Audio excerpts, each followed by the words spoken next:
اعوذ باللہ من الشیطان الرجیم بسم اللہ الرحمن الرحیم۔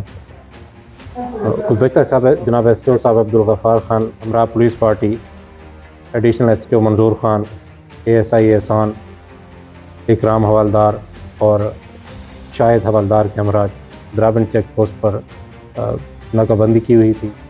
تقریباً کوئی 8:30 بجے ایک ڈاٹسن ڈالا نمبر 4175 LRT بجانب درازندہ آیا، جس کو روکنے کی کوشش کی لیکن انہوں نے بھاگنے کی کوشش کی۔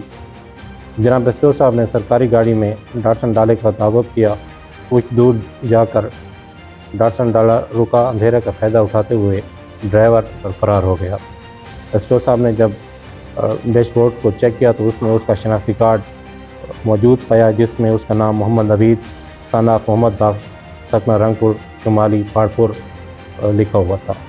گاڑی کو پرائیویٹ ڈاٹسن ڈالا کو ایس ٹی او صاحب خود ڈرائیو کر کے چیک پوسٹ پر لائے، جہاں پر اس کو چیک کیا گیا، کیونکہ چرس جو تھی خفیہ خانوں میں تھی، اس کو کاٹا گیا اس کے فرش کو، جس میں 3 خانے تھے۔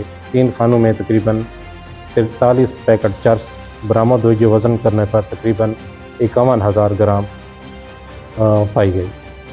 من جملہ چرس کو پر قبضہ پولیس کرتے ہوئے ایس ٹی او صاحب نے مراسلہ تھانہ بھجوایا، جس پر مقدمہ نمبر 207 مورخہ 24/12/2023 جرم 9D CNSA درج رجسٹر ہوا، جس پر تفتیش کا عمل جاری ہے۔